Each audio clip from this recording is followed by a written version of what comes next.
Sí, adelante. Muy buenas tardes. De entrada, queremos agradecer desde Fractal la posibilidad de tener este espacio, agradecer a Fabián, a ISCON, el proporcionarnos pues, la facilidad de tener este espacio para llevar a cabo esta conferencia, El camino de la conciencia pura según los Yoga Sutras de Patanjali. Quizá os podéis preguntar de dónde sale esta iniciativa, ¿no? Quizá vamos a recordar un poquitín el tema de dónde nos proviene. Esto fue, en un principio, la propuesta a Fabián de llevar a cabo un seminario desde Fractal Centro de Estudios en Pensamiento Crítico. Este seminario estaba formado por distintas sesiones y luego, al ver que había cierta dificultad en encontrar lo que fuera interesante para una masa de gente pues, con la cual se pudiera llevar a cabo el curso, decidimos pues ceñirnos a esta propuesta de conferencia con el ánimo y pretensión de que vamos a ver si surge un grupo y podemos llevar a cabo esta formación que creo interesantísima de manera virtual con la plataforma que nos propone Fractal. ¿De acuerdo? En el momento de hacer la propuesta, Fabián nos mandó un texto y con su permiso yo voy a leerlo tal cual nos lo envió.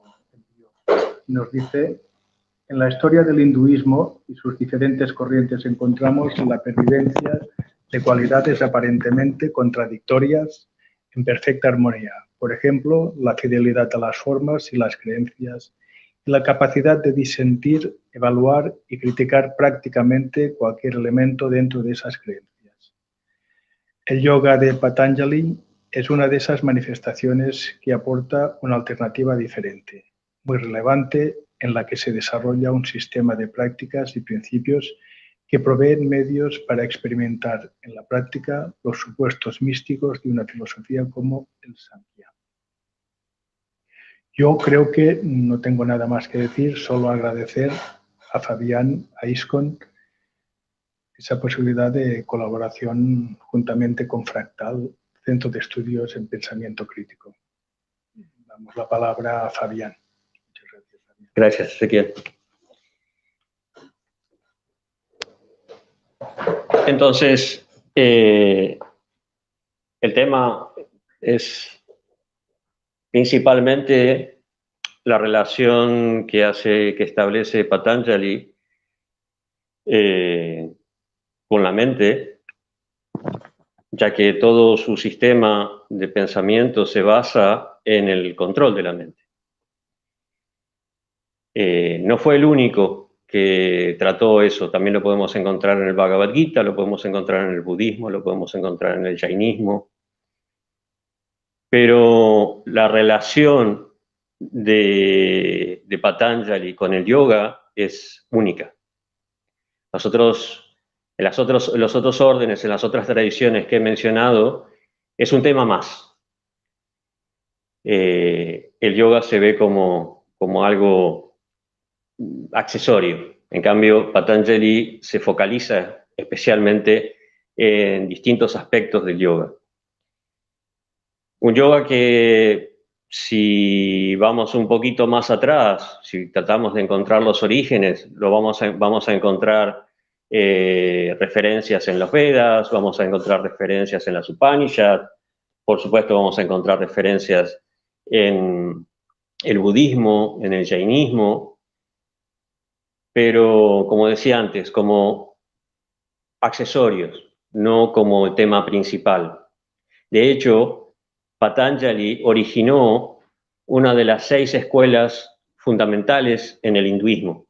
En el hinduismo hay 6 escuelas, 6 tradiciones filosóficas, que se llaman Saddarshanas. Sad de 6 y Darshana que viene de la palabra drish, que quiere decir ver y que tiene relación con la forma en que se entiende que se ve la verdad absoluta, que se comprende la verdad absoluta.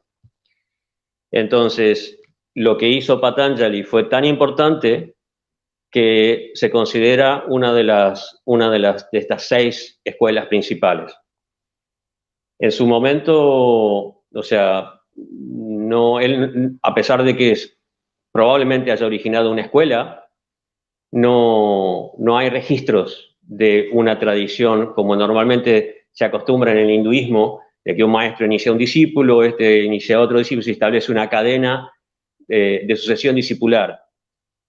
Con Patanjali no tenemos información de que por lo menos haya sobrevivido una tradición de este tipo. Entonces, hay un vacío tremendo en cuanto a los datos de Patanjali, ¿no? Desde la fecha, lo cual es muy común en la tradición india, ¿no? Cuando hablamos de fechas en el hinduismo siempre hay que poner una manito al lado, ¿no? Más o menos, porque no hay registros. No hay una forma tampoco de medir el tiempo en el hinduismo, pero bueno, ese es otro tema. La concepción cíclica del tiempo para los hindúes complica mucho la cosa. Entonces, no se sabe. Por eso puse un montón de signos de interrogación ahí. No se sabe. No hay mayores datos acerca de la época en que vivió. Puede haber sido en 500 a.C., 400 a.C. Hay quienes dicen 200 a.C., otros dicen 200 después de Cristo. Bueno, es un tema de debate que no viene al caso. Probablemente haya nacido en Kashmir, probablemente como el nieto de uno de los maestros de los darshanas, otra de las escuelas, el Sankhya, y eso tendría mucho sentido porque todo su sistema, el sistema de Patanjali, se basa en la filosofía Sankhya. Entonces, esa relación con un ancestro que fuera un maestro del Sankhya tiene mucho sentido. En el Vishnu Purana se dice que se lo identifica con un avatar de Vishnu, ¿no? con Ananta Shesha. Tampoco podemos decir, sí, es así. Hay otros textos, como un comentario a la gramática de Panini, que escribió un Patanjali. Si es el mismo Patanjali o no, también es un tema de discusión. Hay otro texto en relación con la medicina. Es un comentario al Charaka Samhita, que es el texto más antiguo de medicina ayurvédica, que también lo hizo un Patanjali.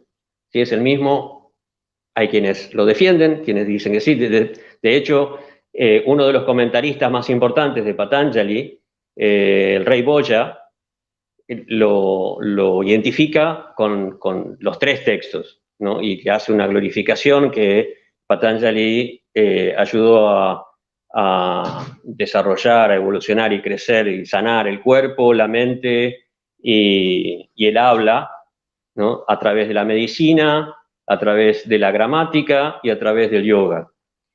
Pero el rey Boya vivió unos 1500 años después de Patanjali.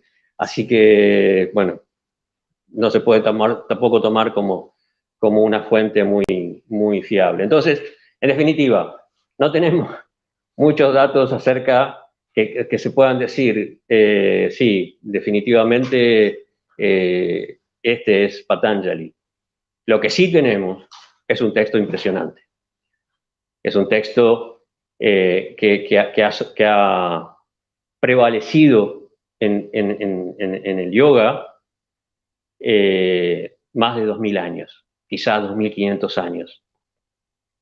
Y que hoy en día todavía, no sé, es fundamental. Quizás si identificamos el yoga con lo que se practica en Occidente, bueno, este texto es reverenciado de una forma más protocolar que práctica. pero contiene la esencia de lo que es el yoga. Yo decía que, por ejemplo, si buscamos los orígenes del yoga, ¿no? Tenemos que ver cómo se lo menciona en los Vedas o en las Upanishads, ¿no? Porque en el primer aforismo de Patanjali, los Yoga Sutras son aforismos, ¿no? Son textos muy cortos. Sutra quiere decir hilo, ¿no? Algo muy delgado y corto. Son muy pocas palabras que él utiliza para transmitir un conocimiento muy profundo.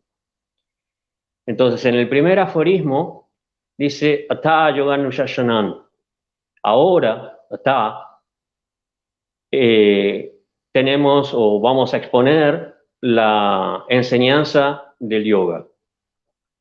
Y esa palabra que utiliza, Anushashanan, Shasanan viene de instrucción, ¿no? Es la misma palabra que por ejemplo, se usa como raíz en Shastra. Shastra es escritura, enseñanza. Y Anu significa lo que continúa. Entonces, tenemos que entender que las palabras, como él utilizaba tan pocas palabras, en estos aforismos se utilizan tan pocas palabras, que cada una tiene un significado que hay que buscar, que hay que investigar, que hay que, ¿no? Como la leche hay que batirla para que salga la crema y poder producir la manteca, ¿no? Batir esos sutras para poder entender el significado, lo que quería transmitir el escritor. Lo mismo sucede con los Brahma Sutras y bueno, con todos los textos que han definido cada uno de los darshanas. Entonces, la palabra anu quiere decir lo que sigue, lo que viene de. O sea, él a veces se lo menciona como el padre del yoga, pero en realidad él lo que hizo fue codificar algo que ya venía de antes. Él tomó prácticas y enseñanzas y ideas que ya se encontraban en otras tradiciones, como por ejemplo habíamos mencionado los Vedas, habíamos mencionado los Upanishads, y las ordenó. Y tomó la filosofía del Sankhya y basó esas prácticas en esas ideas filosóficas. Entonces, por un lado, él dice, ahora, cuando dice la palabra ta, está diciendo, bueno, ahora comenzamos algo nuevo, pero que ya venía. Comenzamos algo que tiene su origen, porque esto en el hinduismo es fundamental, ¿no? Nadie inventa algo, ¿no? Y si alguien lo inventa, no necesariamente va a tener mucha repercusión, porque todo tiene que estar basado en una fuente. Es como si de repente viene, no sé, no digo un filósofo, porque eso en Occidente es bastante común, pero un científico y nos propone una teoría. Si no está fundamentada, no, si yo, por ejemplo, voy a dar una tesis, si yo no fundamento mi proposición en fuentes, en bibliografía, en cosas que ya están demostradas, nadie me va a tomar en serio. Lo mismo sucede con las tradiciones en el hinduismo. Entonces, lo que Patanjali hace es ordenar y desarrollar, por un lado, la filosofía Sankhya y por otro lado, enseñanzas o prácticas yógicas y las codifica en los sutras y las sistematiza. Entonces, vamos a encontrar, por ejemplo, probablemente el origen del yoga en lo más antiguo que podemos encontrar está en la cultura del Indo. Por ejemplo, aquí se puede ver en la imagen del sello que se encontró en Harappa y en Mohenjo-Daro, de una persona sentada en swastikasana en una plataforma Y como este sello aparecieron otros más, yo solamente puse un ejemplo acá. Y bueno, la mayor parte de los estudiosos relacionan esto con el yoga. Hay quienes dicen, no, es simplemente una deidad representada así en una posición sentada. Pero, ya está. Pero es algo bastante aceptado que las culturas del Indo, que bueno, se calcula entre el 3500 y 2500 antes de Cristo, que tiene una escritura que todavía no se ha podido traducir, tiene que ver con prácticas del yoga muy, muy antiguas. En los Vedas el yoga tiene que ver con una preparación para los rituales, o sea, con una meditación, con una disposición de la mente hacia la práctica del ritual. En la Upanishad cobra más importancia, pero sigue siendo algo accesorio. Lo principal es la filosofía y bueno, entra dentro de lo que se conoce como Jnana Yoga, o sea, el camino del conocimiento, pero no hay una práctica física. Entonces, pero bueno, vamos, esto no es lo más relevante, es simplemente una introducción. Entonces, el texto consta de 4 capítulos. El primer capítulo se llama Samadhipada, tiene 51 sutras, y aquí, hoy especialmente nos vamos a ocupar de ese capítulo y parte del segundo. Y ahí podemos encontrar la definición del yoga, cuál es el propósito del yoga, qué son las modificaciones mentales, cómo se las controla. Se llama Samadhipada porque describe el estado de absorción mental total.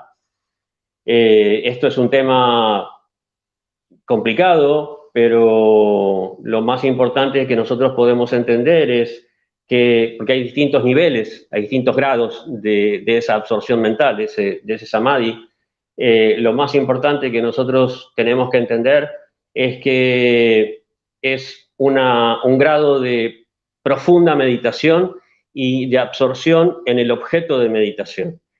Cuando la mente se equilibra por completo y llega a una experiencia del objeto de meditación que trasciende los sentidos.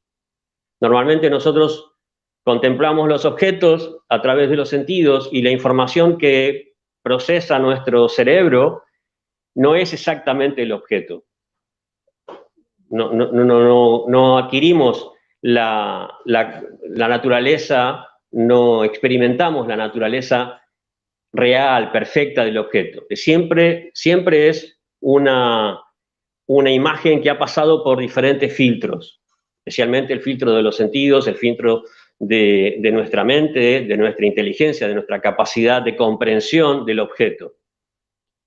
En el Samadhi, todos esos filtros desaparecen y se llega a un grado de identificación con el objeto que es experimentar, es vivir el objeto como estamos experimentando, por ejemplo, nuestra identidad.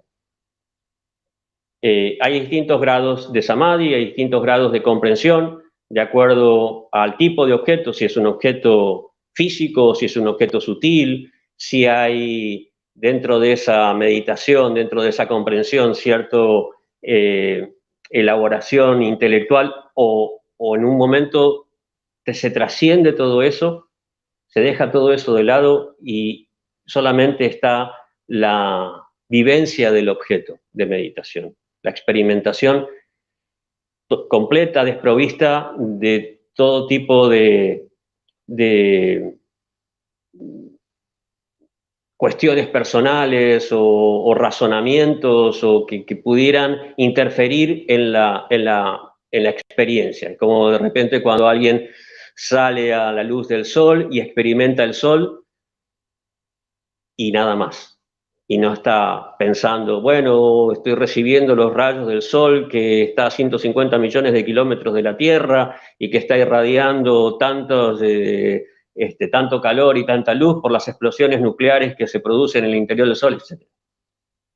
No, no simplemente sale y lo experimenta y lo vive, ¿no? Entonces, hay samadhis que entran en ese grado de profundidad de identificación. Pero bueno, como decía antes, no vamos a entrar en el tema de samadhi. Entonces, hay una descripción de eso, hay una descripción de cómo, qué medios, qué herramientas tenemos para poder adquirir esa experiencia. Hay una descripción muy sucinta, muy breve de Dios, porque a diferencia del Sankhya, o sea, del Sankhya que era prevaleciente en esa época, el Sankhya, los textos más antiguos del Sankhya no hablan de Dios, ¿no? Si sacamos los Puranas, el texto más antiguo es los Sakya Karikas de Ishvara Krishna, no toca el tema de Dios. Entonces se considera que el Sankhya es un sistema ateo.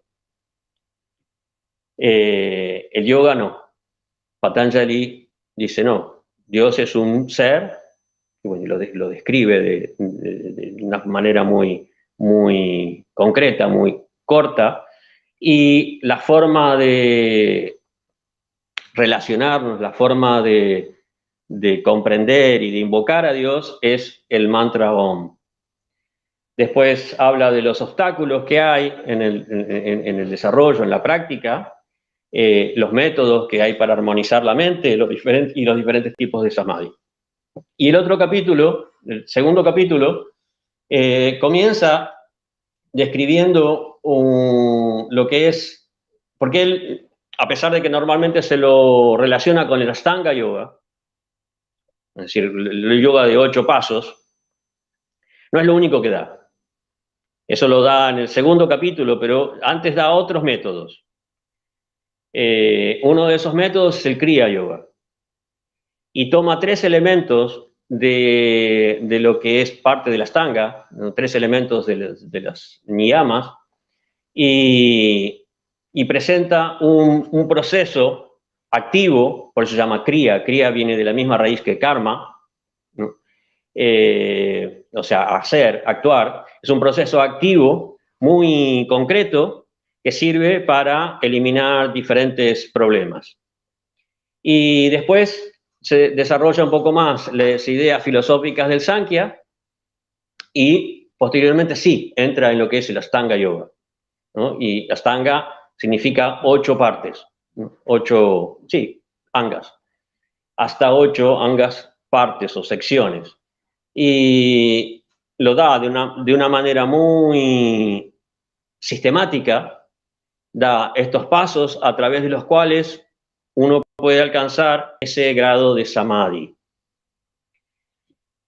Entonces, eso es principalmente lo que vamos a ver, y los otros 2 capítulos no los vamos a tocar porque tampoco son relevantes al tema, a pesar de que, bueno, el tercer capítulo trata un poco de los últimos 3 pasos de la Ashtanga, el trabajo interno, pero principalmente habla mucho de los poderes que se pueden desarrollar a través de la práctica. Y a pesar de que los desarrolla muchísimo, ¿no? Le dedica una buena parte, de la mayor parte de ese capítulo, después dice, pero esto no sirve. Esto es peligroso, no hay que hacerlo. Lo brinda como información, pero dice, desde el punto de vista de la meta, del objetivo de este proceso de evolución, de desarrollo, es un obstáculo, es una traba, porque la gente simplemente se queda atrapada como una trampa en el hecho de tener poderes y continuar atrapado en el ego y en lo que vamos a explicar de la filosofía Sankhya.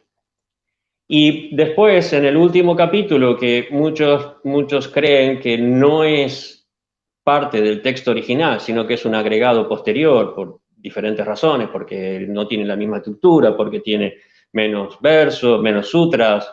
Se desarrolla mucho más las bases de la filosofía Sankhya, muchas ideas con respecto a lo que es el karma, a lo que es la situación del ser en el mundo.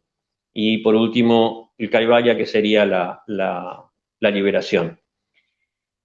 Entonces, él comienza el texto, bueno, ya dije el primer verso, ahora la enseñanza del yoga. El ahora para nosotros tiene que ver también con un antes y un después. Tiene que ver con el hecho de que a partir de esta enseñanza nuestra vida puede cambiar si la llevamos a la práctica. Que a partir de este momento nuestra comprensión del mundo, de la vida, puede variar, puede cambiar. Y en el segundo texto, en el segundo verso, él da la definición de yoga, en el segundo sutra, perdón, da la definición de yoga. Él dice, yogas chitta vritti nirodha. El yoga es el nirodha o la cesación, el detener las fluctuaciones o las modificaciones de la mente. Chitta vrittis. Vrittis son, si lo traducimos literalmente, serían torbellinos, serían remolinos. Porque, bueno, eso es lo que después su comentador más antiguo, Vyasa, en el comentario a ese verso, a ese sutra, dice que hay 5 estados de la mente, en general. El primero es la mente que está agitada, perturbada, y es incapaz de concentrarse porque no solamente está agitada porque tiene muchas ideas, sino que además está perturbada emocionalmente, ¿no? Una persona irada, por ejemplo, se altera y es incapaz de concentrar su atención en un solo objeto, sino que, bueno, las cosas van fluyendo de tal manera que no puede controlar la mente. Eso es chitta. Eso se llama este estado agitado, perturbado. Después, otro estado que él clasifica, este es Vyasa, este no es Patanjali. Otro estado que él clasifica es muda. Muda es la mente que está entumecida, que está embotada, que está adormilada, que es incapaz de desarrollar y procesar un pensamiento discriminativo, un pensamiento crítico. ¿Sí? Usamos el nombre de fractal, pensamiento crítico, no puede porque está embotada. Esto, obviamente, estamos hablando a grandes rasgos y de un texto de hace 2500 años atrás. Después, y todo esto también lo relaciona con otro tema que vamos a hablar después, que son las gunas, cómo la naturaleza material nos influencia para producir estos resultados, para producir estos estados mentales. El otro estado es vichitta, que es cuando está distraída, cuando la persona no está emocionalmente agitada o disturbada, pero simplemente está distraída, ¿no? Está mirando para un lado, mirando para otro, no hay nada que atrape su atención. Simplemente no puede fijarse en nada porque, bueno, todavía no encontró nada que le interese y está, ¿no? Como los turistas, vienen aquí y miran para todos lados y no saben para dónde mirar, y los guías turísticos les dicen, no, miren para allá, entonces llevan la atención para un lado y para otro, pero en sí no saben. Y estos 3 estados son, adelante, estos 3 estados son negativos desde el punto de vista de la práctica del yoga. Y el siguiente, el cuarto estado, ekagra, quiere decir cuando la mente sí está concentrada, sí está focalizada en algo, ¿no? Muchas veces se lo traduce como unidireccionada, porque eka es uno. Ekagra significa que está dirigida, que está concentrada en un objeto. Ese es el estado de meditación. Cuando la persona comienza a practicar la meditación y consigue concentrarse en un objeto. Y en la medida que va progresando, que va profundizando más en esa meditación y en la naturaleza del objeto, eso se vuelve niroda. Entonces, perdón, esa mente está controlada, está dominada. Todo esto lo explica Vyasa en relación con esa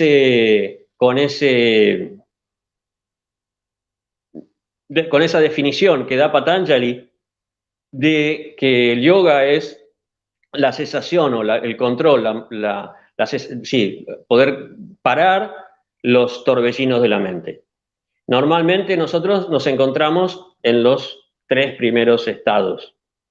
O sea, en general, nuestra mente no está muy absorta en algo, y si lo está, no lo está por mucho tiempo.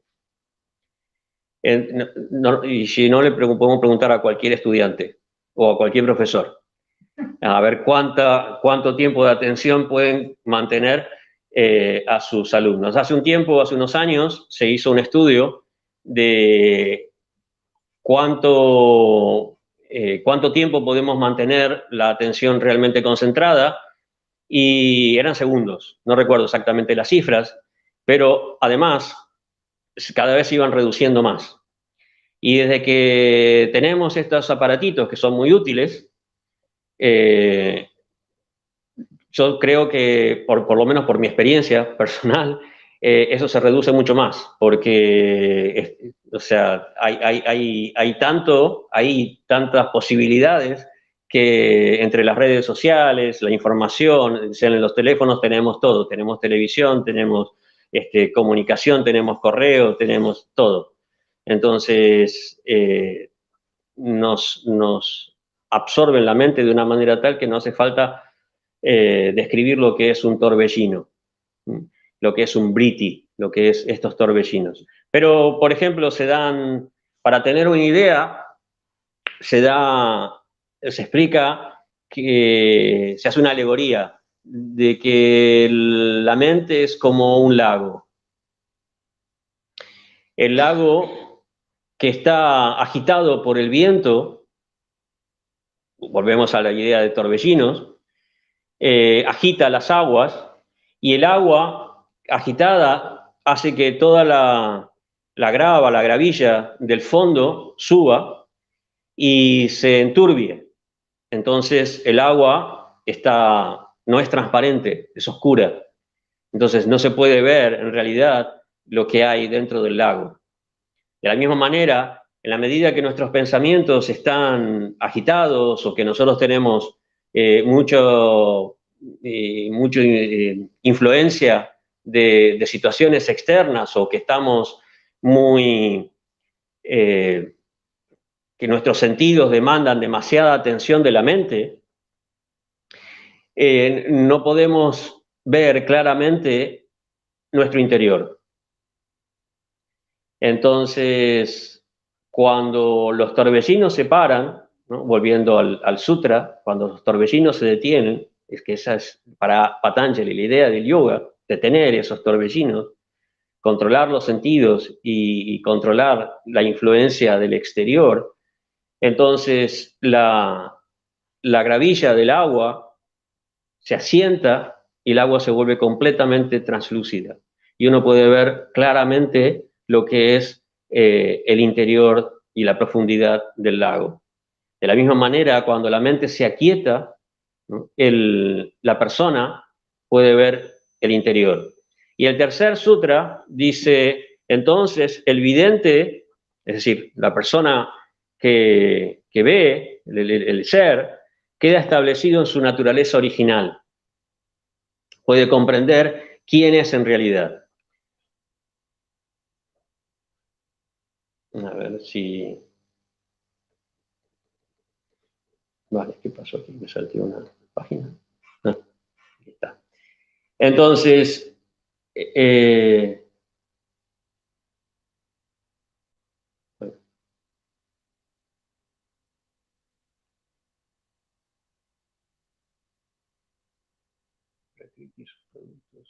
Vale, sí, está bien.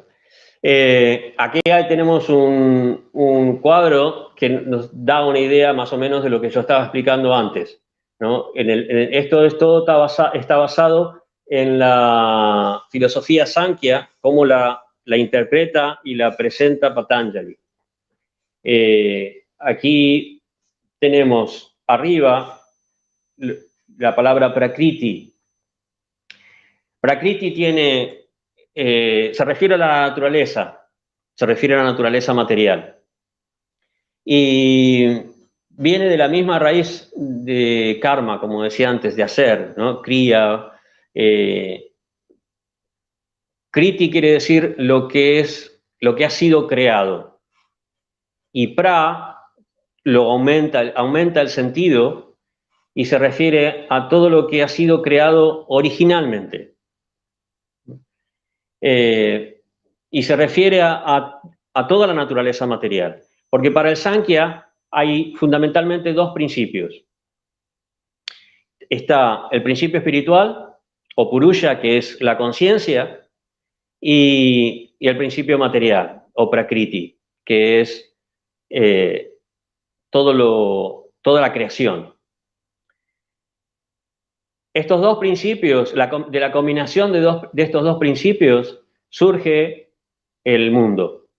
Cuando estos dos principios se combinan, porque en realidad nunca entran en contacto, se influencian, se desarrolla la manifestación del mundo.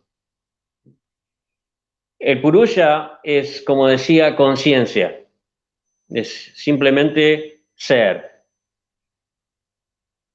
Y para el Sankhya, el Purusha, el ser, no tiene capacidad de acción. Y necesita Prakriti, ¿no? Esto es algo que Patanjali también lo desarrolla mucho. Prakriti está en función de Purusha. Y necesita Prakriti para poder actuar. A veces, para mí, lo más práctico para entender la relación entre Purusha y Prakriti es la persona y un espejo. Cuando nosotros nos miramos al espejo, el espejo es simplemente, imagínense que el espejo es Prakriti. El espejo es materia inerte, no tiene vida. Es simplemente un elemento material que de por sí no puede hacer absolutamente nada. Pero cuando nosotros nos miramos en el espejo, o cuando alguien se mira en el espejo, aparentemente el espejo cobra vida. Aparentemente tiene movimiento. Incluso podemos confundir o engañar a alguien con nuestra imagen en el espejo. O incluso nosotros nos podemos confundir cuando entramos, por ejemplo, en un laberinto de espejos.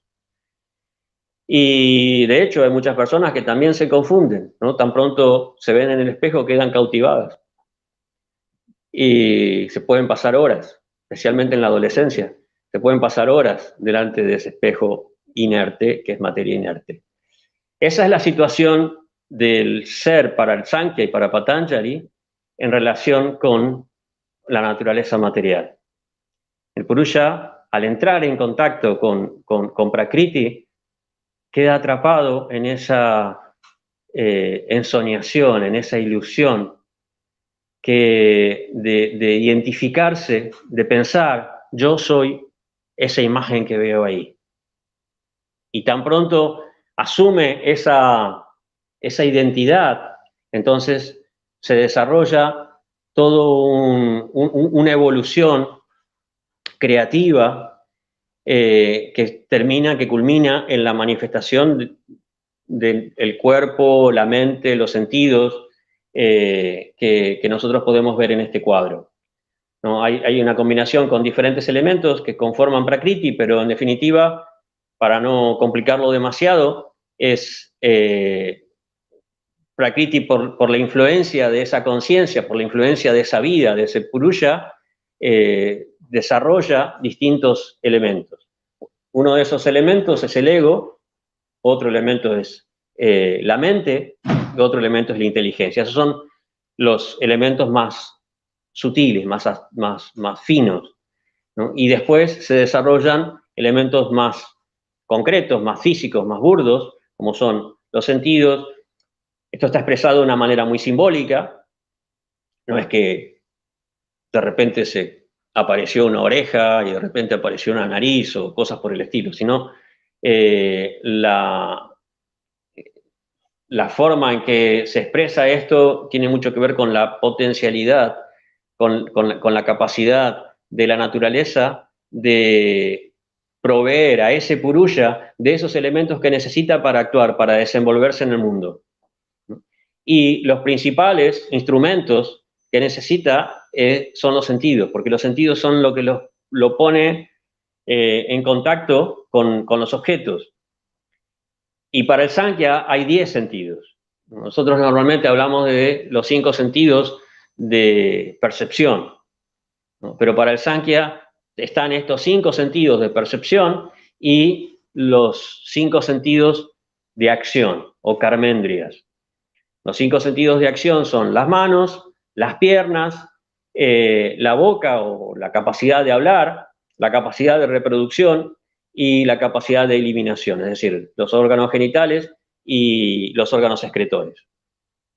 Entonces, entre estos 5 de percepción y 5 de acción, se conforma nuestra capacidad de relacionamiento con el mundo. Y estos 10 sentidos son los que le llevan la información de esa interacción con el mundo y de esa percepción con el mundo, son los que llevan la información hacia la mente. La mente filtra esta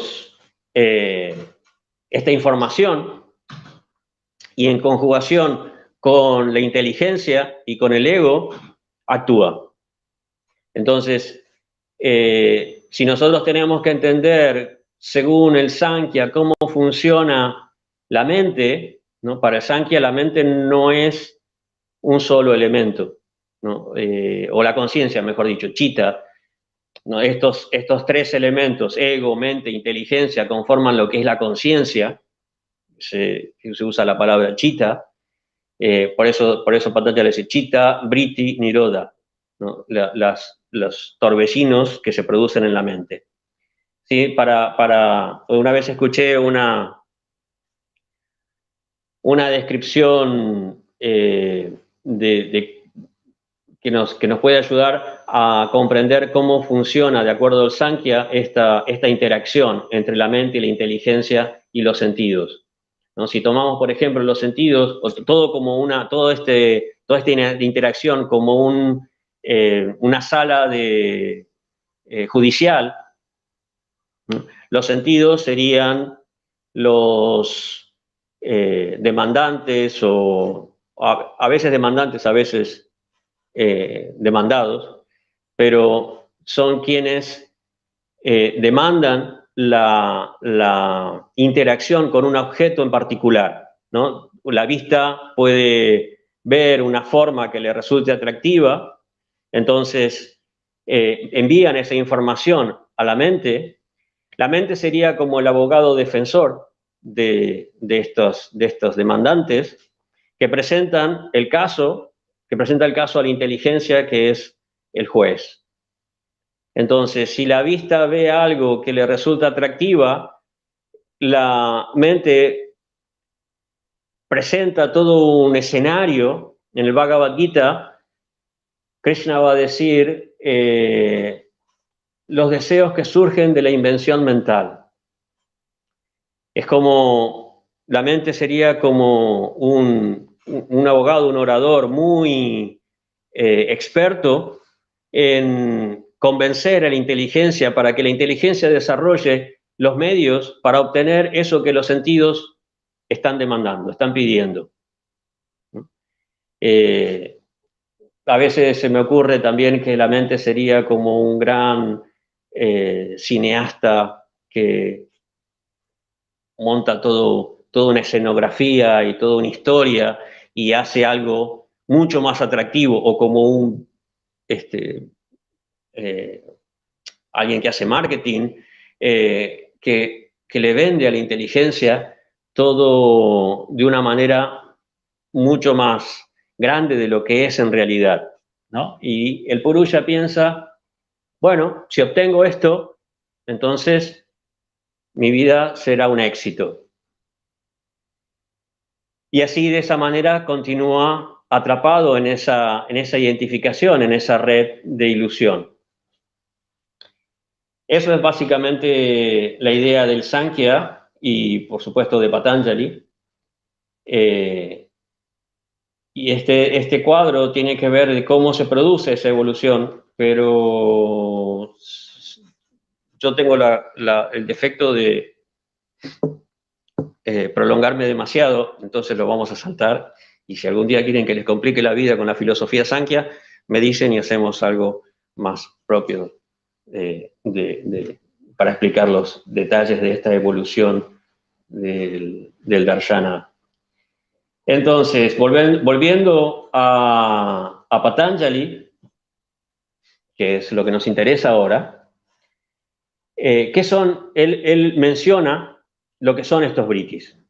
Él clasifica, porque algo que vamos a encontrar en Patanjali, así a lo largo de todo el texto, es que clasifica, identifica todos los elementos para que las personas puedan comprender a qué se refiere, de qué está hablando, qué es lo que hay que controlar, qué es lo que es útil, qué es lo que es beneficioso y qué es lo que no es beneficioso.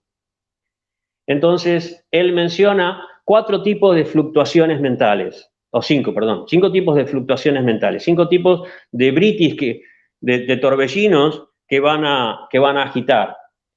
El primero se llama pramana. Pramana quiere decir, se traduce como generalmente conocimiento correcto. Y después define lo que es, a qué se refiere con conocimiento correcto. Y da 3 parámetros para entender lo que es el conocimiento correcto.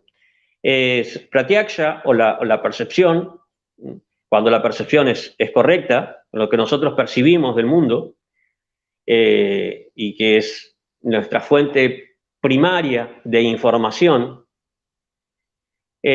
Anumana, que es la deducción, la inferencia, en base a esa información que nosotros recibimos de la percepción del mundo, desarrollamos una deducción, ¿no? Esto es así porque por esto y por esto, ¿no?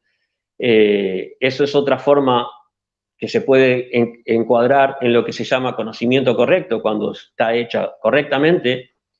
Y el tercer parámetro es Shabda, o la tercera forma de conocimiento correcto es el conocimiento que viene de autoridades reconocidas, autoridades ya establecidas, ¿no? Si viene un médico mundialmente aprobado, conocido, reconocido y apreciado por todas sus cualidades y su conocimiento, y nos dice, bueno, lo que te pasa a ti es tal enfermedad, uno lo toma seriamente. O no tienes ninguna enfermedad, no estás saludable. Entonces, debido al reconocimiento que tiene esa persona, se lo acepta como conocimiento correcto. El conocimiento falso, es interesante la forma en que él va a definir con muy pocas palabras, ¿no? Lo voy a leer porque, bueno, la memoria en esta era es lápiz y papel.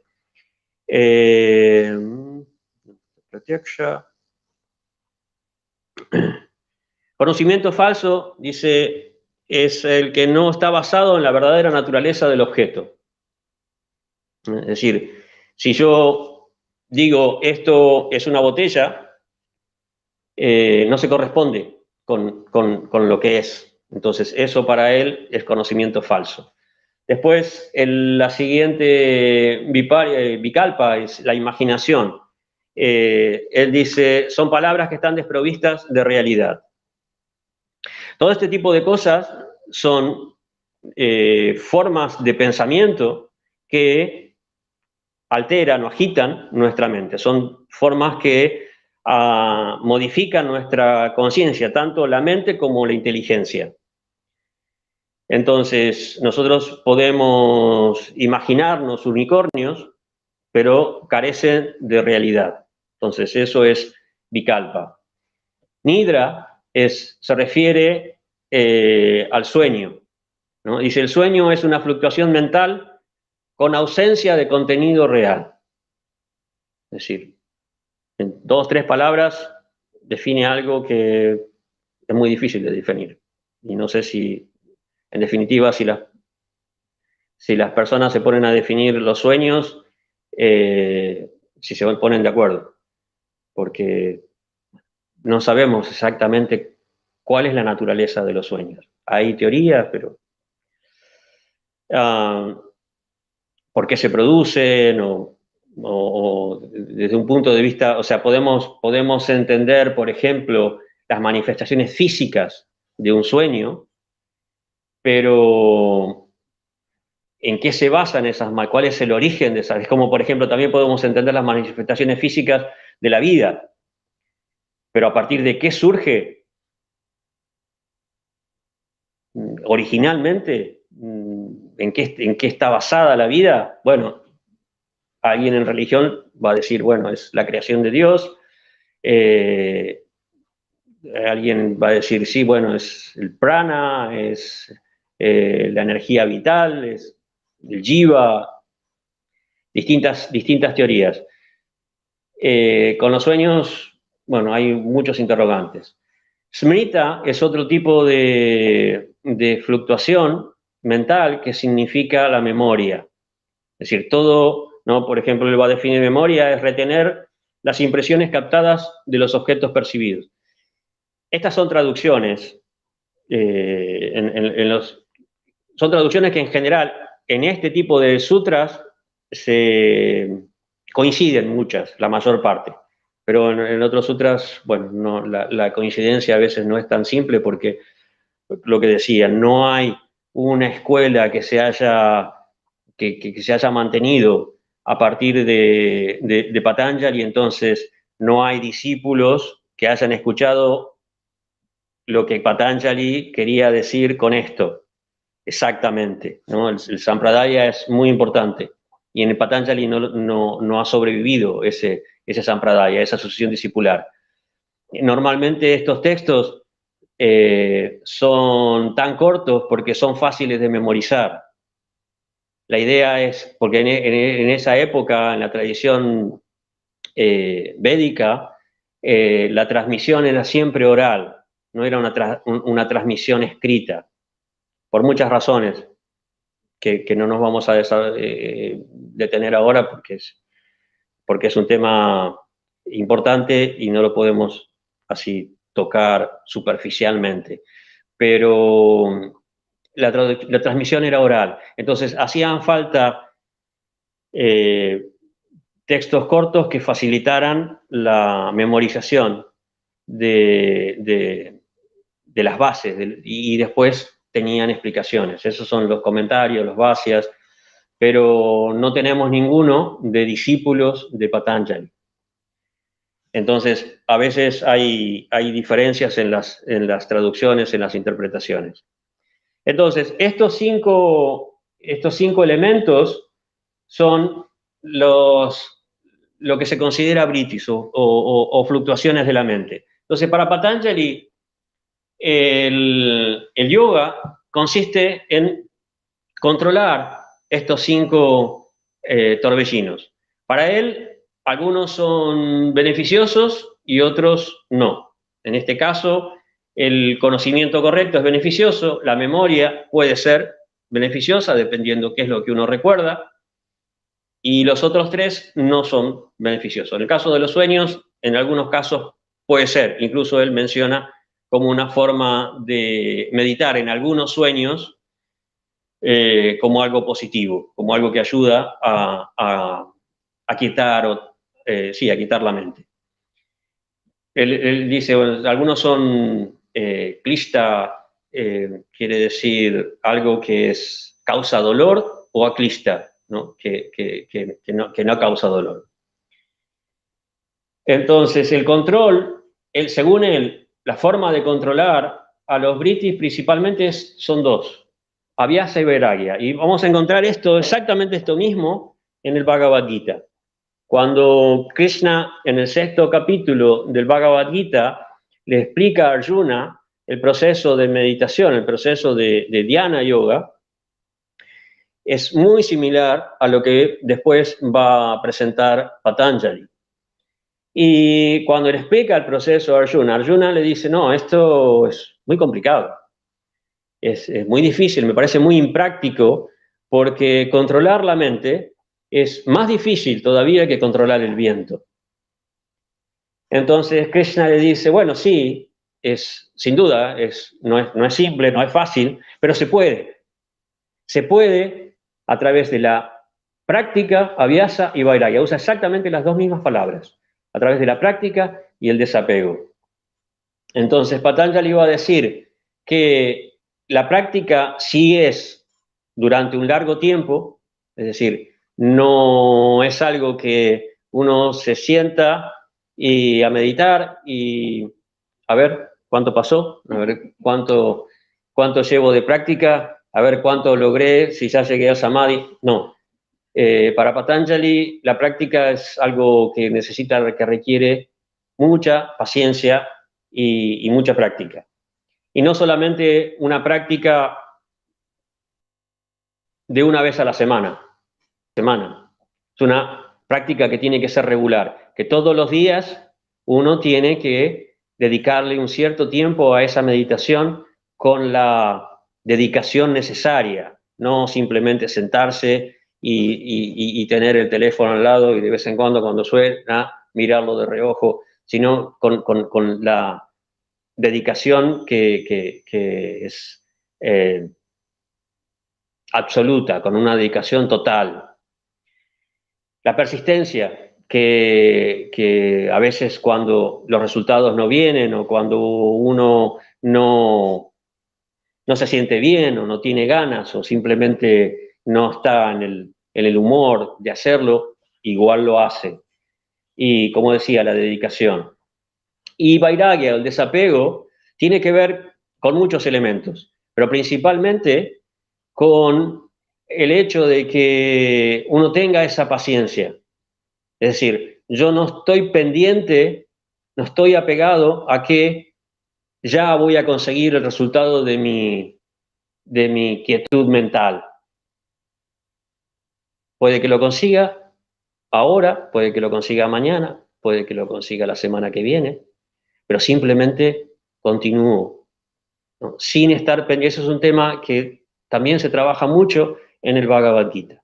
La dedicación de la práctica por la práctica en sí misma, no simplemente por el resultado. Aprender a apreciar y aprovechar y a valorar la práctica por la práctica misma.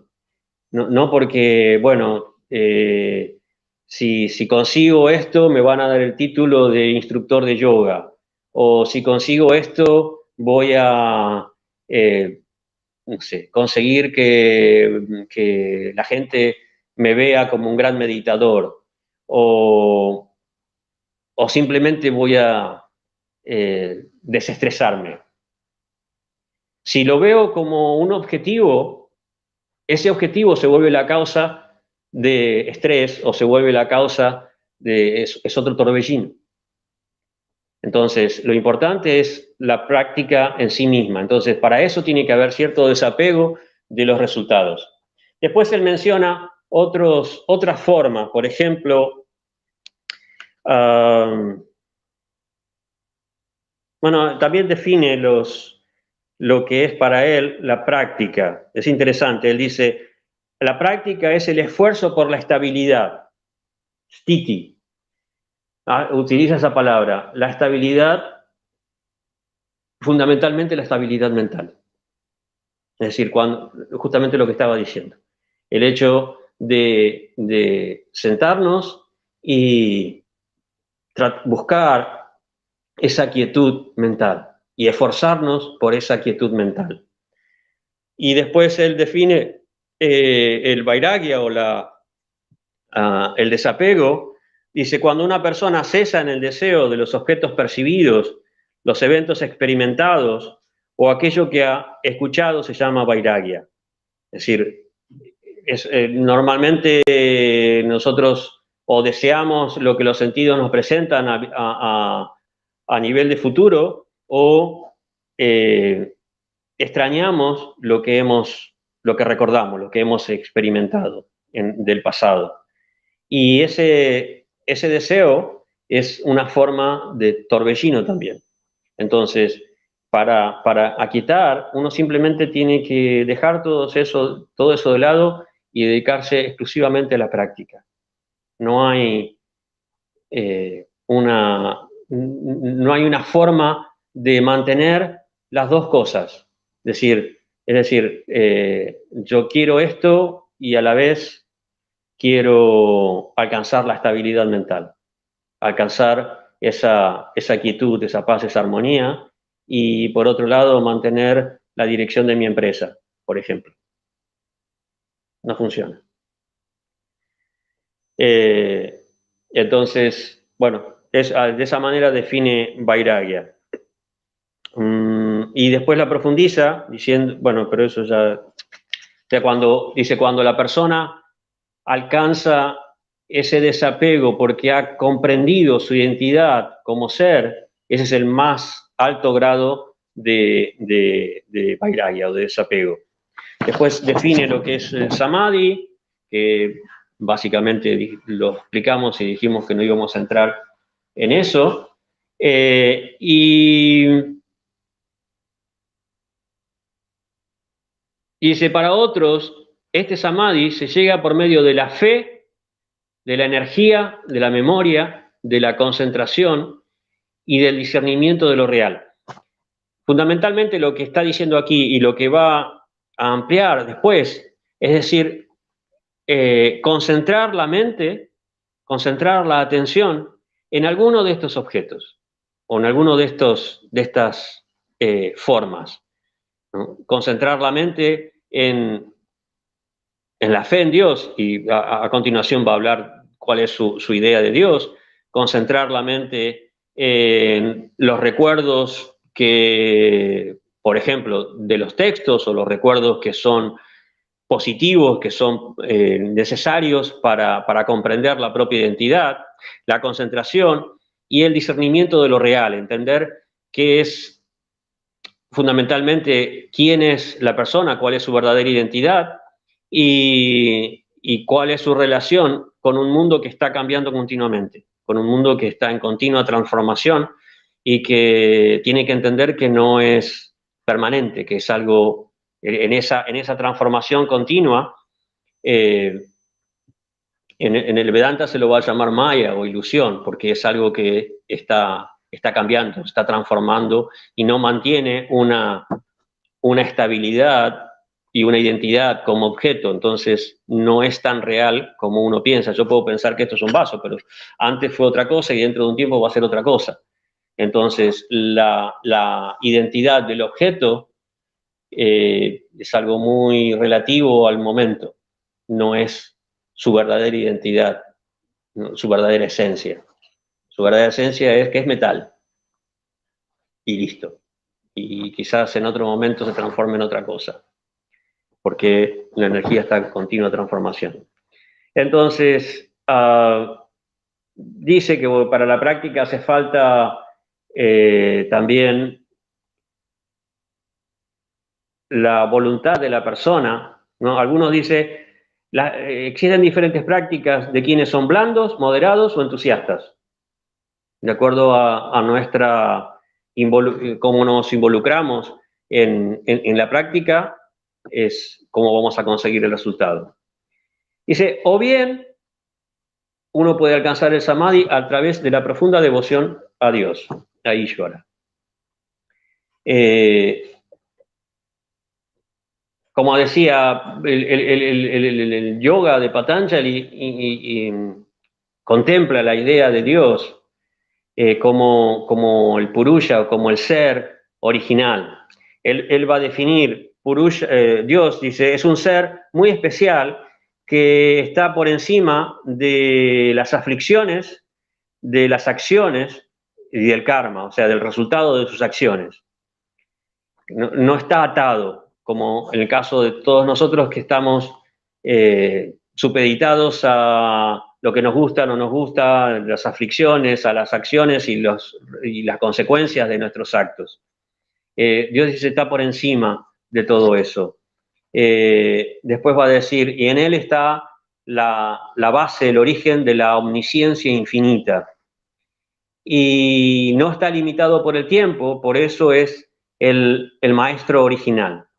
De hecho, Yajnavalkya, otro comentador de Patanjali, va a decir en relación con Patanjali que lo que Patanjali enseña originalmente fue dado por Hiranyagarbha. Hiranyagarbha es otro nombre de Dios, Ishvara. Entonces lo presenta como una revelación divina. Y bueno, en los diferentes textos a veces se lo va a mencionar a Shiva como el originador, bueno, pero se considera, en el caso de Yajnavalkya, que este tipo de conocimiento no es algo que una persona creó, sino que fue algo revelado, que fue algo otorgado. Entonces, él dice, Yom es la palabra que denota a Dios, la forma en que podemos llevar a la práctica esa relación, ese cultivo de relación o esa devoción con Dios. Normalmente nosotros escuchamos mucho esto del Om, ¿no? Y bueno, a veces normalmente se canta o se recita en las prácticas de yoga, pero más por una cuestión ritual que práctica, ¿no? O sea, más por una cuestión de formas. Bueno, ahora vamos a cantar el Om, ¿no? Pero, ¿qué es lo que implica? Bueno, una cuestión de fe, sí, el Om denota a Dios, como dice Patanjali acá, entonces a través del Om podemos... Pero el Om tiene un aspecto práctico muy efectivo, muy útil. Y si quieren podemos hacer una práctica que para no mantenernos simplemente a un nivel intelectual, sino ver de qué está hablando Patanjali. ¿Por qué el Om? ¿Por qué no Am? ¿Por qué no Im? ¿Qué sé yo? Cualquier otra cosa. Hay muchos bija mantras. El Om es un bija mantra. Hay muchos bija mantras. Hrim, Shravan, Gram, etc. Son diferentes sonidos, combinaciones de sonidos que tienen efectos en el cuerpo y en la conciencia. Y el Om tiene un efecto, bueno, si se animan, lo vemos. El Om, la O, es un dictongo. Para el sánscrito, la O es la combinación de dos vocales, de la A y de la U. Si nosotros tomamos la A es en el sánscrito un elemento omnipresente, o sea, todas las palabras tienen dos o tres A's. Es la vocal más repetida. ¿Por qué? Porque se les ocurrió, no. Porque la A es el sonido más natural.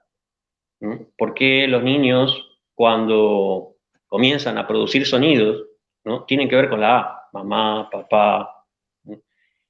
Porque simplemente nosotros no tenemos que hacer ningún esfuerzo para producir ese sonido. Simplemente abrimos la boca, ¿no? Y naturalmente sale la A. Cuando uno no tiene que acomodar la lengua de ninguna manera, hacemos y surge de la garganta, surge directamente de las cuerdas vocales.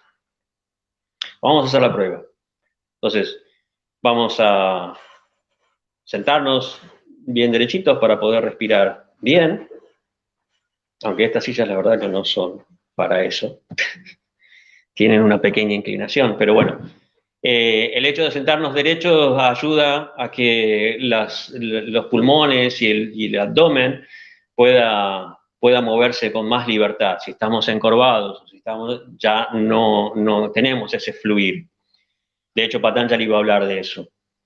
Entonces, vamos a respirar, vamos a inhalar, y al exhalar vamos a decir la A.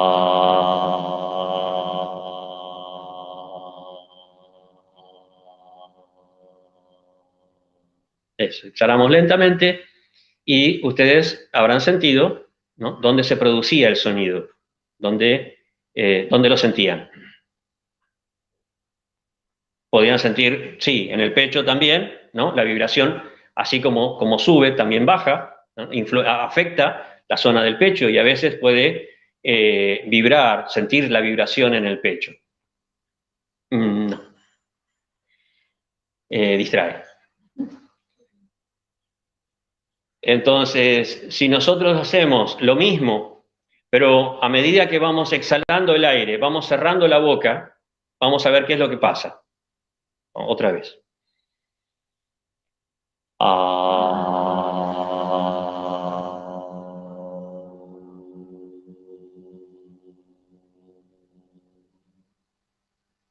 ¿Sí?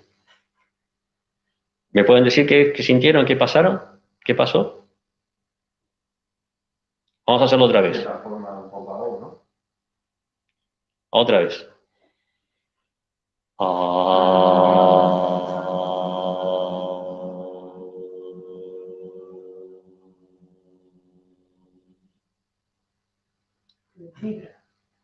Vibrar en los labios al pronunciar la U. Pero a medida que iban pasando de la A a la U, ¿qué apareció? Exacto. Para el sánscrito, la O es una combinación de la A con la U porque se produce al combinar estas dos letras. Lo mismo pasa con la E, ¿no?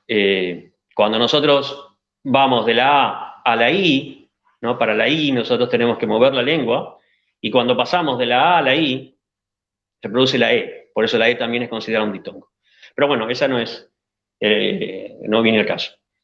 Entonces, la O de este OM, es un sonido que surge de la A. Entonces, cuando nosotros pronunciamos la O, es un sonido gutural, ¿sí? Y la M, en realidad no es una M.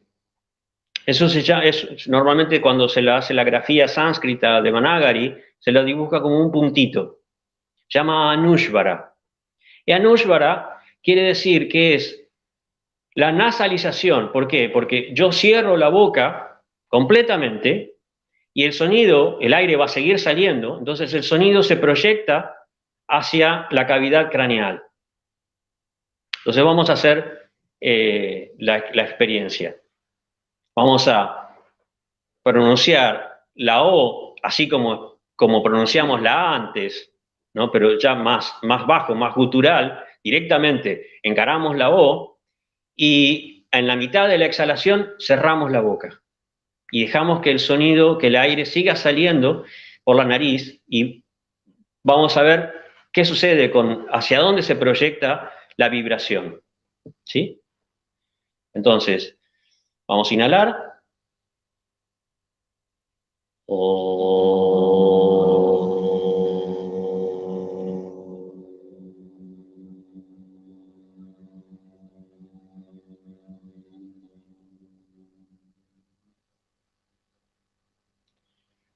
Lo que es importante no es el sonido. Lo que es importante es la vibración y el efecto que la vibración tiene en nuestro cuerpo, en nuestra conciencia. Cuando nosotros practicamos esto, vamos a hacer otra vez, lo repetimos una vez más, y traten de sentir, cerrar los ojos y sentir en dónde sienten la vibración al cerrar la boca. Entonces inhalamos.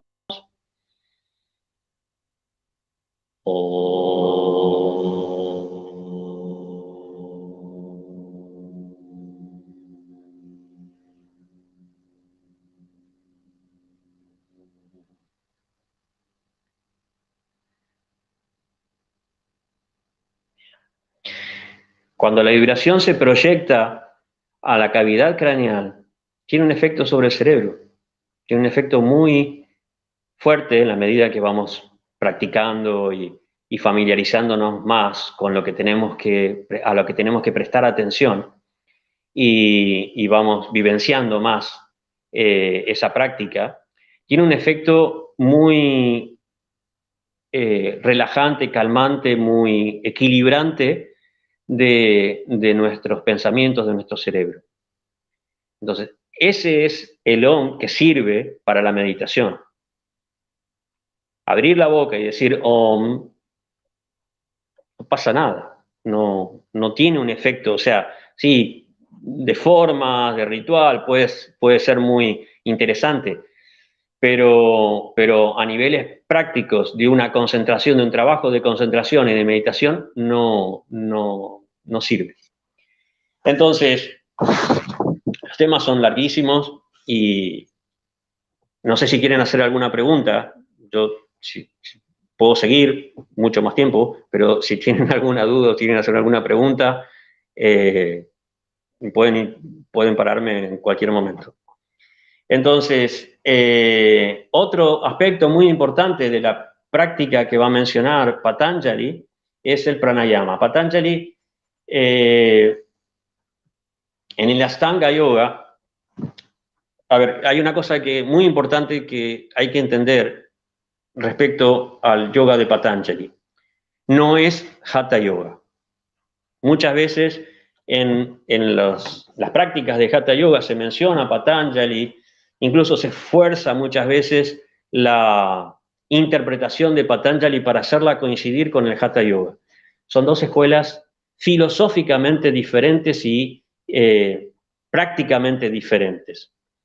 La idea de Patanjali es toda una práctica dirigida, focalizada a la meditación, por lo que él definió como yoga, la cesación de los torbellinos de la mente, de la agitación mental. Entonces, toda su práctica está dirigida a ese objetivo. El Hatha Yoga, filosóficamente, pertenece más al Vedanta, tiene más relación con el Vedanta que con el Sankhya. Y por eso es que muchas veces se traduce yoga como unión. En el Vedanta, el objetivo es la unión, porque todo es uno, todo es Brahman. Entonces, nosotros somos parte de ese Brahman y el objetivo del Vedanta es que nosotros podamos reconectarnos con ese Brahman. Como expliqué antes, en el Sankhya existen dos principios, entonces no es uno, son dos. Es Purusha y Prakriti. Y el objetivo es la separación entre Purusha y Prakriti. Entonces, yoga se puede traducir de dos maneras, como unión o como a veces se da la interpretación etimológica de unción o de uncir como yugo, ¿no? Como se pone el yugo en los bueyes para controlarlos, ¿no? Esa es la traducción que tiene que ver con Patanjali, porque para Patanjali el yoga es poner el yugo sobre el control sobre los sentidos y sobre los torbellinos de la mente.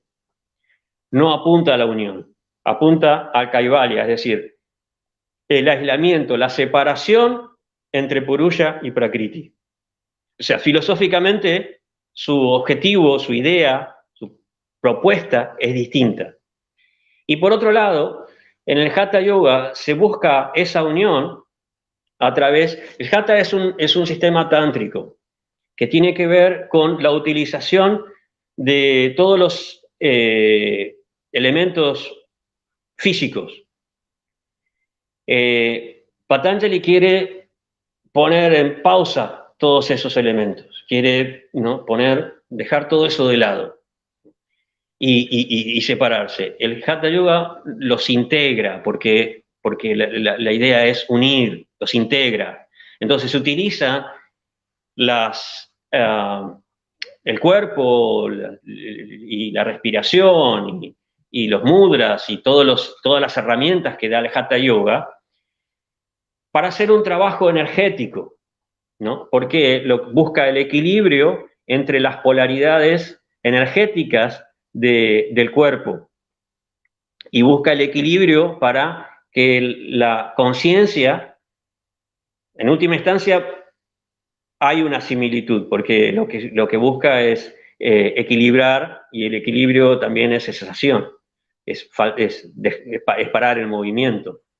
Pero la forma es distinta, ¿no? Por eso, por ejemplo, en el Hatha Yoga tenemos una variedad enorme de asanas, porque a través de las asanas lo que se hace es equilibrar las energías del cuerpo y se consideran los nadis, los canales energéticos, etc. Pero Patanjali dice, ¿cómo es el? Stira Sukhana Sanam. El asana es algo cómodo y estable. O sea, Patanjali define el asana como esto: sentarse en una posición que pueda mantener, que pueda ser estable, que se pueda mantener, porque es cómoda. Porque en esa posición podemos meditar. El objetivo de Patanjali es la meditación. Entonces, para eso, él dice, bueno, si conseguimos establecer una posición cómoda y estable, ya está. Esa es la parte de asana.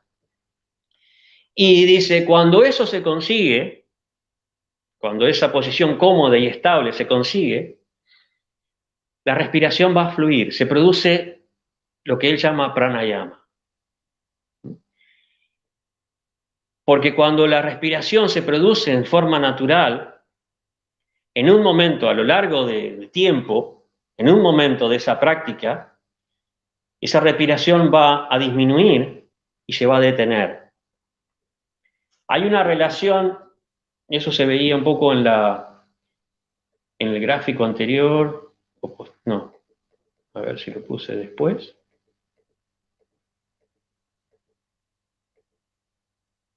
Como ven, había bastante para tratar, pero no sé, quizá tengo que hacer otro. Esto es porque tienen que hacer el curso. No lo puse. Vale. Y de todas maneras, acá, entre lo que dice los sentidos, la parte física y la mente, podemos ubicar la respiración. La respiración se utiliza tanto en Patanjali como en el Hatha Yoga. Lo que pasa es que en el Hatha Yoga tiene una forma mucho más dinámica. En el Hatha Yoga hay distintos tipos de pranayamas que consiguen distintos efectos sobre la energía del cuerpo. Hay pranayamas que generan calor, hay pranayamas que generan frío, hay pranayamas que activan, hay pranayamas que desactivan, ¿no? Por ejemplo, Murcha es un pranayama que puede producir la inconsciencia, Bhastrika es un pranayama que activa, que despierta, o Kapalabhati, que no es un pranayama, pero es muy parecido. Tienen distintos efectos de acuerdo a la forma que se respira, cómo se produce, cómo se pone la lengua, si se inhala por una narina, si se inhala por la otra, si se inhala por las dos, si se exhala por la boca. Patanjali no habla nada de eso. Patanjali dice, cuando la posición se alcance, por eso yo les decía, bueno, nos sentamos derecho, porque en esa posición la respiración fluye. Cuando la posición se alcanza, se consigue el pranayama. Y cuando el pranayama se produce, es decir, la cesación de la respiración, de repente se para la respiración. Eso es para Patanjali pranayama. En el yoga se utiliza la palabra kumbhaka, la retención. Para Patanjali, pranayama es detener la respiración. Lo que, como decía, en el hatha, con el yoga normalmente se llama kumbhaka. Cuando se detiene esa respiración, la respiración es el elemento intermedio entre la parte voluntaria y la parte involuntaria del cuerpo. La respiración es algo que nosotros podemos controlar o se puede producir en forma automática. Está tanto en el sistema simpático como en el parasimpático. Normalmente nosotros no estamos pensando en la respiración se produce en forma natural. Pero la podemos controlar. Entonces, cuando nosotros empezamos a controlar nuestra respiración, empezamos a influenciar los aspectos involuntarios o las zonas de nuestro cerebro que normalmente no controlamos. Por eso tiene tanta importancia en el hatha, porque esa manipulación de la respiración hace que se produzcan distintos efectos sobre la mente. Pero cuando se para, cuando se detiene, es mucho más fácil detener los pensamientos, ¿no? Y de hecho, para Patanjali, después del pranayama, viene la capacidad para retraer los sentidos. Incluso él dice, cuando habla del pranayama, dice que cuando el pranayama se consigue, él menciona 4 niveles de pranayama, 4 estadías de pranayama. Y el último nivel, el chaturta, él dice que el velo de la ilusión del purusha se cae. De repente la persona puede ver su verdadera naturaleza, como lo que decía del agua del lago. De repente, ¿no?, se paran todos los torbellinos, la gravilla se asienta y uno ve con claridad la propia identidad. Entonces, en ese estado de calma, la persona puede practicar la retracción. O sea, los sentidos normalmente son lo que nos distrae. Por eso a veces se cierran los ojos, aunque no es lo ideal cerrar los ojos, porque uno se puede dormir. Pero en la práctica se recomienda fijar la vista en un punto, ¿no? Puede ser la punta de la nariz o el entrecejo, ¿no? Es una sagra drishti o brumadhya drishti. Drishti es vista, mirada, para no tenerlos completamente cerrados para no dormirse y tampoco para distraerse. Entonces, esas son formas de pratyahara. Otra forma de pratyahara que se da en el hatha yoga es los mudras, o sea, cerrar los sentidos con las manos para abstraerse de las distracciones externas.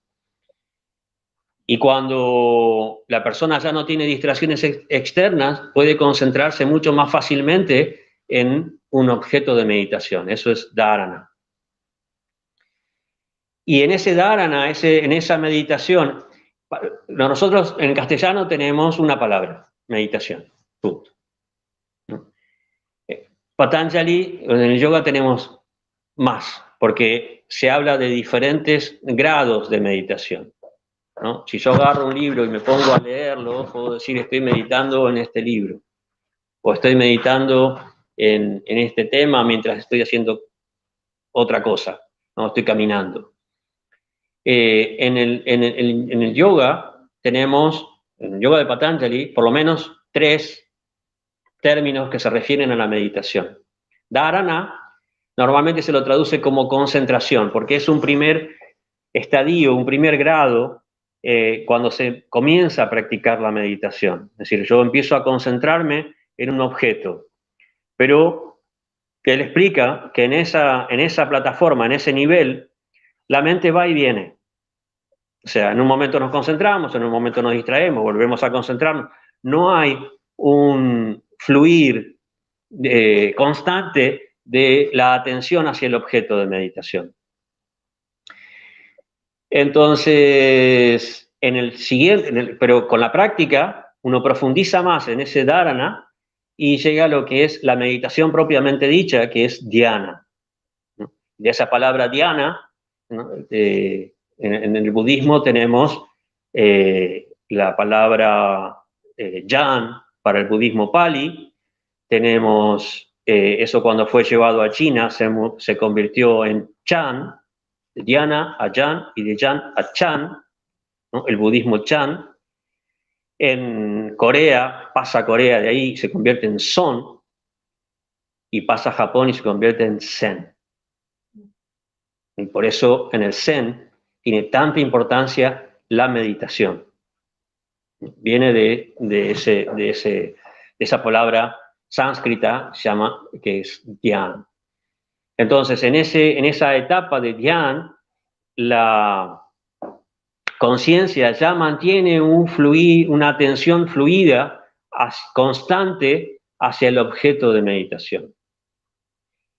Y por último, ¿no? Eso cuando se profundiza y se intensifica más, y intensifica a tal punto que ya hay una identificación entre el objeto y el meditador.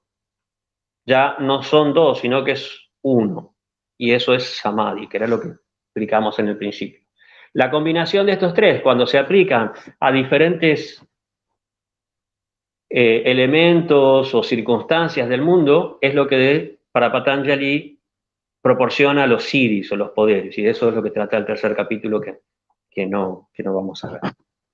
Entonces yo decía que otra cosa que se explica en el comienzo del segundo capítulo es el Kriya Yoga. El Kriya Yoga está basado en tres cosas, o tres prácticas, que es Tapasya, Swadhyaya y Ishvara Pranidhana.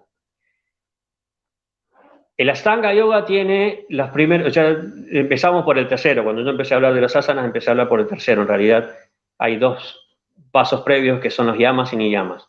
De los niyamas, cada uno, digamos, cada niyama tiene 5 elementos. Estos tres que mencioné forman parte de los niyamas. Pero Patanjali los separa y los toma juntos y los proporciona, los propone como una práctica específica. Tapasya es austeridad. Es decir, cuando uno realiza alguna forma de práctica difícil, constante, por ejemplo, Hatha Yoga sería una forma de tapasya. Algunas posturas en particular son una forma de tapasya, ¿no? Pararse, por ejemplo, sobre un solo pie. Es una forma de tapasya muy común en la India y en la tradición india desde la época védica. Es una forma de mantener la estabilidad a pesar de la dificultad, a pesar de lo difícil que puede ser una práctica. Y eso proporciona energía, proporciona fuerza, proporciona no solo equilibrio, sino mucha determinación, mucha firmeza. Lo decíamos antes que Patanjali describe la práctica como una búsqueda por la estabilidad. Y eso es algo que proporciona la tapasya. Después él menciona Swadhyaya. Swadhyaya se refiere al estudio del autoconocimiento, al estudio de uno mismo, ya sea el estudio de temas o de escrituras o de ideas y filosofías que tienen que ver con el autoconocimiento o directamente el autoconocimiento, la introspección. Y Ishvara Pranidhana tiene que ver con algo que también mencionó, que es la devoción o la adoración a Dios. Él dice, por aplicar nuestra meditación a Dios o a las personas que inspiran en nuestra mente esa devoción o esa firmeza o esa estabilidad, uno consigue la estabilidad de la mente, uno consigue la paz. Supongamos que alguien está agitado, que está frustrado por algo y medita en una personalidad que es muy inspiradora, que es ejemplar.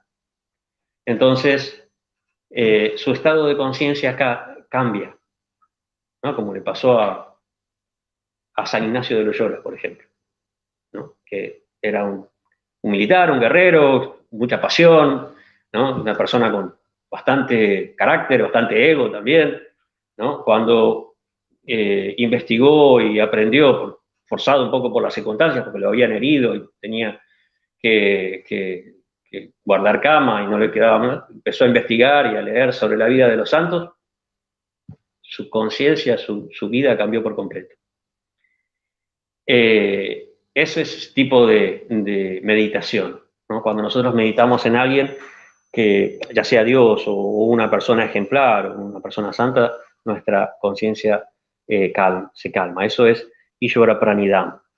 Entonces, él dice, las prácticas de estos tres, o el conjunto de estas tres prácticas, nos ayuda a calmar la mente y a liberarnos de las kleshas. Pero eso creo que lo vamos a dejar para otro día. ¿Qué son las kleshas? Continuará. No sé si quieren hacer alguna pregunta o comentario. Sí. A ver, tú comentas que hay que detener el proceso mental, pero la diferencia que dicen es que sea como un río, que la mente, los pensamientos pasen y fluyan. Pero eso es Zen. Eso es Zen. Eso es Zen. El Patanjali no es Zen. No, ya sé, pero no genera algún tipo de tensión el forzarla y detener la mente, porque bueno, Zen explica que tampoco es sano detener la mente, simplemente separarla e identificar que la mente no somos nosotros, no somos la mente. Lo que es, el detener la mente es una consecuencia. No es algo, no es el objetivo, no es, digamos, decir yo voy a parar mis pensamientos. Lo que Patanjali propone es dirigir, como un río, la meditación hacia un objeto de meditación.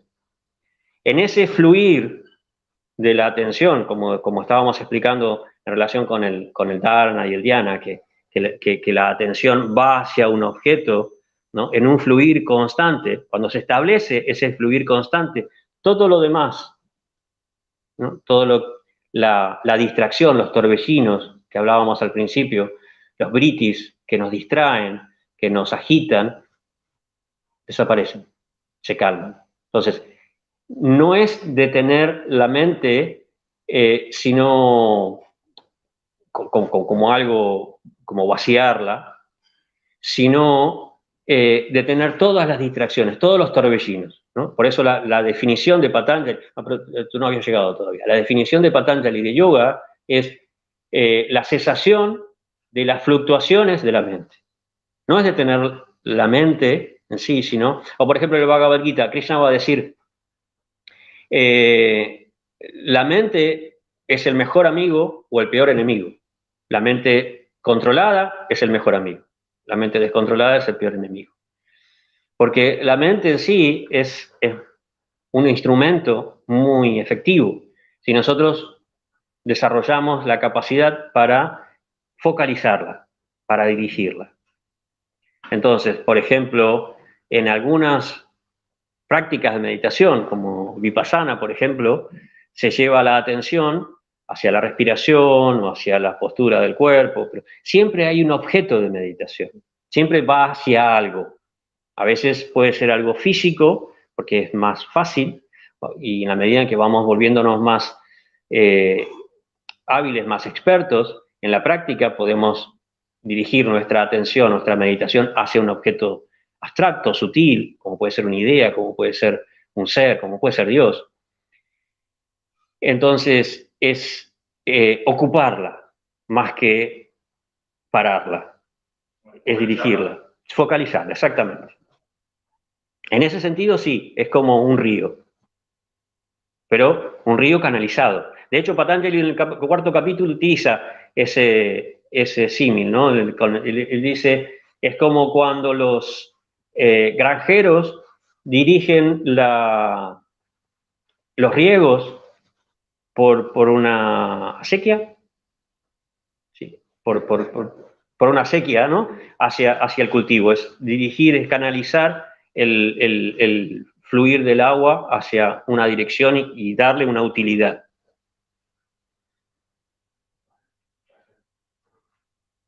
No sé si hay alguna... Sí. Yo pienso que la mente no hay que controlarla, no tenemos que controlarla, porque la queremos controlar y nos crea más resistencia. Yo pienso que tenemos que desidentificarnos de la mente. O sea, no nos identificamos con la mente y pensamos que somos la mente, y no, tenemos que desidentificarnos de ella. Darnos cuenta que somos otra cosa, el ser, y entonces dice, bueno, ¿qué estoy viendo yo? Lo veo a través de la mente, bueno, hay que limpiar la mente, como has dicho tú, de todas esas historias que hay, toda esa porquería que hay en la mente, que te condiciona a una percepción errónea. Y hay que desidentificarte de la mente y identificarte con el ser. Sí, ¿Quién está viendo eso? utilizarla como un instrumento, no pensar yo soy esta mente. Sí, tiene que estar al servicio del ser. El ser puede decir que es el corazón o lo que De la misma manera que nosotros nos identificamos con el cuerpo, ¿no? Nosotros nos identificamos, ¿no? Me miro en el espejo y, ¿no? Este soy yo, ¿sí? También nos identificamos con los pensamientos, ¿no? Eso le resultó muy útil a Descartes, ¿no? Pienso, entonces soy, existo. Pero el ser va más allá de eso. ¿Por qué? El cuerpo cambia. El cuerpo tiene un tiempo, una temporalidad. Y cambia incluso a lo largo de la vida. Pero nosotros seguimos siendo la misma persona. La mente también cambia, ¿no? Mi mente ahora no es la misma mente que yo tenía cuando era un adolescente. Gracias a Dios. Pero yo sigo siendo la misma persona. Incluso la inteligencia cambia. Entonces, todos esos aspectos sutiles de nuestra identidad son temporales y por lo tanto no constituyen nuestra verdadera identidad, según el Sankhya y según el Vedanta. Entonces, la introspección nacida de la meditación te lleva a experimentar, entender, no solo entender, sino realmente experimentar la identidad propia. Es lo que se ve en el fondo del lago cuando el agua se calma, lo que se ve en nuestro interior cuando las agitaciones mentales se detienen.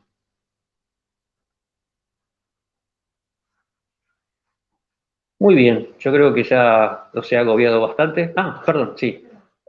A ver, mi pregunta sería, ¿cómo puede el individuo darse cuenta, o sea, cómo sería la transición de esa ignorancia a la conciencia de la hora, o sea, esa conciencia de que estás experimentando, ¿no?, la vida a través de los sentidos? Y que, bueno, no es la vida lo que estás experimentando, sino lo que estás viendo, ¿no? Es información, bueno, modificada por los sentidos. Tú dices cuando llega la persona al samadhi, ¿cómo puedes comprender que estás en esa plataforma de identificación con que estás experimentando realmente el objeto?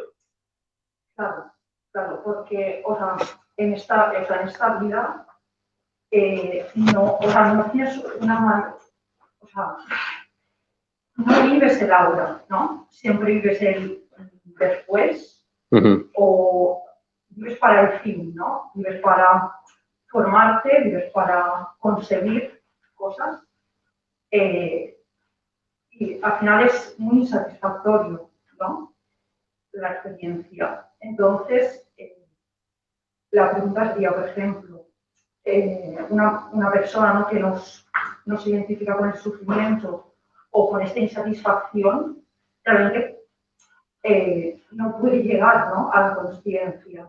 ¿Hay otra manera de llegar a la consciencia que no sea el sufrimiento? Porque desde el discurso es muy difícil. Por ejemplo, yo soy profesora y es muy difícil que un alumno no se identifique. Claro. ¿Sabes? Sí, Patanjali lo que hizo fue llevar a la práctica una filosofía que era un discurso. O sea, la diferencia entre el Jnana Yoga y el Raja Yoga, o el Bhakti o el Karma, que son aspectos más prácticos. Todas estas prácticas son puramente experienciales. O sea, yo, por ejemplo, puedo decirte qué sabor tiene el agua, ¿no? Puedo describirte el sabor del agua, puedo describirte la apariencia y muchos aspectos del agua, pero hasta que tú no lo pruebas, no sabes realmente lo que es el agua. Puedes estudiarla y a un nivel molecular y un montón de cosas, pero hasta que no lo pruebas, no puedes tener la seguridad de que sabes realmente lo que es el agua, ¿no? Y el sabor que tiene. Con eso, como eso, todo. Entonces, lo que te da esta práctica, ¿no? Patanjali dijo, bueno, sí, muy bien todo esto del Purusha, de Prakriti, todo muy lógico, suena muy lindo, pero a través del razonamiento simplemente no sucede. O sea, yo lo puedo deducir y entender y aceptar, pero experimentar de esa manera no lo voy a experimentar. Entonces él dijo, bueno, esta es la forma, ¿no? Hace falta una introspección muy, muy, muy profunda, la meditación, para realmente experimentar qué es el Purusha y cómo es diferente de Prakriti, ¿no? Hay otros caminos, ¿no? El Bhakti Yoga es otro camino, el Karma Yoga son diferentes formas prácticas de realizar lo que se propone. Porque si no, simplemente queda a un nivel intelectual. Y eso es la diferencia entre el conocimiento, como se comprende en Oriente, especialmente en India, a cómo se comprende en Occidente, ¿no? Conocimiento, para la palabra conocimiento, en sánscrito hay dos, jnana y vijnana. Jnana es un conocimiento teórico, es un conocimiento que yo razono, entiendo, acepto, deduzco, ¿sí? Pero no se considera un verdadero conocimiento hasta que lo experimento. Es decir, yo puedo entender que el fuego quema, pero hasta que no me quemé, no tengo una verdadera comprensión del calor del fuego. No entiendo la verdadera dimensión del daño que me puede producir el fuego. Y eso es lo que le pasa a muchos niños, por ejemplo. Entonces, cuando hay una experimentación, hay una vivencia de ese conocimiento, eso es vijnana. Y ese tipo de conocimiento, ese conocimiento experiencial, no se olvida. Ahí ya no hay dudas. Hay una seguridad, y por eso es tan importante en la búsqueda de algo tan abstracto, tan difícil de experimentar como es la autorrealización o la introspección, el autoconocimiento, ¿no? O la relación con Dios. Todos esos niveles sutiles de conocimiento no se pueden deducir. O sea, se pueden deducir bien, sí, hasta un cierto punto, ¿no? Por ejemplo, podemos entender a Dios por una teología apofática, decir, no es esto, no es aquello, no es lo otro, y decir, o por lo opuesto, ¿no? Si el mundo es temporal, el Dios es eterno, si el mundo es limitado, el Dios es ilimitado. Pero realmente no tenemos una comprensión real de Dios hasta que lo conocemos. Y para eso, por ejemplo, está el Bhakti Yoga, ¿no? En el caso del Raja Yoga de Patanjali, o Dhyana, tiene que ver con nosotros mismos, con nuestro ser, ¿no? Y realmente tenemos la seguridad indudable de quiénes somos cuando llevamos a la práctica esa introspección, esa meditación profunda, y llegamos a tener una experiencia de nuestra identidad espiritual diferente de todas estas identidades cambiantes, temporales. Eso es algo muy importante que hay que entender en estas tradiciones en relación con el conocimiento teórico y el conocimiento experimentado. Digamos, en Occidente también tenemos muchas ramas de conocimiento que tienen que ser experienciales, ¿sí? Especialmente lo que tiene que ver con tecnología, medicina, o que si la persona puede saber de memoria un libro, pero hasta que no puso en práctica su conocimiento, o música, o las artes en general, hasta que no lo puso en práctica, no sabes realmente qué es eso. Bueno, eso en las escuelas indias tradicionales es fundamental. Sí. ¿Puede ser que la mente acepte y rechaza constantemente? Sí, son dos de las actividades que se describen como propias de la mente. Me gusta o no me gusta, propias de las dualidades de este mundo, ¿no? Esto me gusta, lo acepto, ¿no? En esa interacción con los sentidos, que yo hablaba al principio, su forma de relacionarse con los sentidos es aceptar y rechazar, aceptar y rechazar. O sea, la mente acepta, luego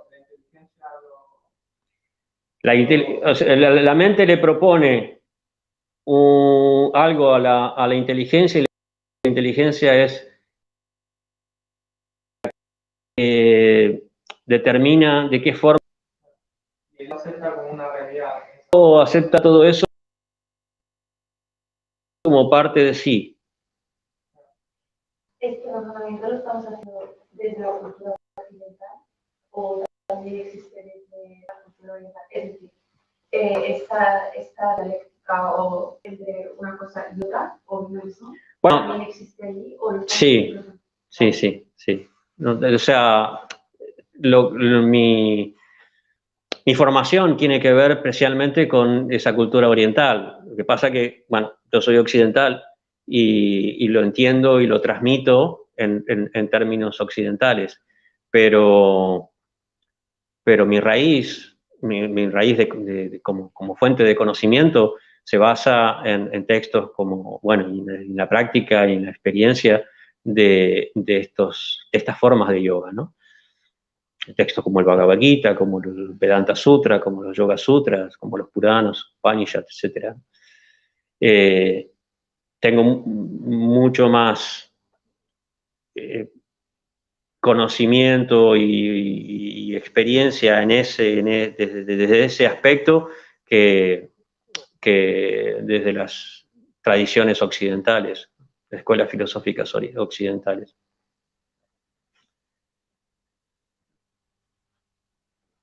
Muy bien.